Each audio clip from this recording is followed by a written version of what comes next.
कहानी, अपनी तुलना दूसरों से न करें। एक बार की बात है, किसी जंगल में एक कौवा रहता था। वो बहुत ही खुश था, क्योंकि उसकी ज्यादा इच्छाएं नहीं थीं। वह अपनी जिंदगी से संतुष्ट था, लेकिन एक बार उसने जंगल में किसी हंस को देख लिया और उसे देखते ही सोचने लगा कि ये प्राणी कितना सुंदर है। ऐसा प्राणी तो मैंने पहले कभी नहीं देखा। इतना साफ और सफेद। यह तो इस जंगल में औरों से बहुत सफेद और सुंदर है, इसलिए यह तो बहुत खुश रहता होगा। कौवा हंस के पास गया और पूछा, भाई तुम इतने सुंदर हो, इसलिए तुम बहुत खुश होगे।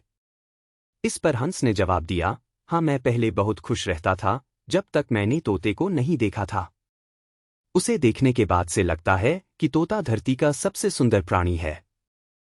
हम दोनों के शरीर का तो एक ही रंग है, लेकिन तोते के शरीर पर दो दो रंग है। उसके गले में लाल रंग का घेरा और वो सूर्ख हरे रंग का था। सच में वो बेहद खूबसूरत था।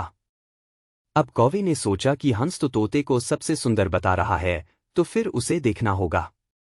अब कौवे ने सोचा सबसे ज्यादा खुश कौन है, यह तो मैं पता करके ही रहूंगा। इसलिए अब मोर से मिलना ही पड़ेगा। कौवे ने मोर को जंगल में ढूंढा, लेकिन उसे पूरे जंगल में एक भी मोर नहीं मिला और मोर को ढूंढते ढूंढते वह चिड़ियाघर में पहुंच गया तो देखा मोर को देखने बहुत से लोग आए हुए हैं और उसके आसपास अच्छी खासी भीड़ है।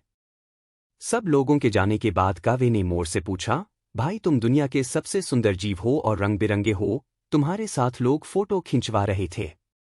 तुम्हें तो बहुत अच्छा लगता होगा और तुम तो दुनिया के सबसे खुश जीव होगे। इस पर मोर ने दुखी होते हुए कहा, भाई अगर सुंदर हूं तो भी क्या फर्क पड़ता है। मुझे लोग इस चिड़ियाघर में कैद करके रखते हैं, लेकिन तुम्हें तो कोई चिड़ियाघर में कैद करके नहीं रखता और तुम जहां चाहो अपनी मर्जी से घूम फिर सकते हो। इसलिए दुनिया के सबसे संतुष्ट और खुश जीव तो तुम्हें होना चाहिए, क्योंकि तुम आजाद रहते हो। कौवा हैरान रह गया, क्योंकि उसके जीवन की अहमियत कोई दूसरा बता गया। दोस्तों, ऐसा ही हम लोग भी करते हैं। हम अपनी खुशियों और गुणों की तुलना दूसरों से करते हैं, ऐसे लोगों से जिनका रहन सहन का माहौल हमसे बिल्कुल अलग होता है। हमारी जिंदगी में बहुत सारी ऐसी चीजें होती हैं जो केवल हमारे पास हैं, लेकिन हम उसकी अहमियत समझकर खुश नहीं होते। लेकिन दूसरों की छोटी खुशी भी हमें बड़ी लगती है, जबकि हम अपनी बड़ी खुशियों को इग्नोर कर देते हैं। दोस्तों, कहानी अगर अच्छी लगे तो लाइक और फॉलो करें।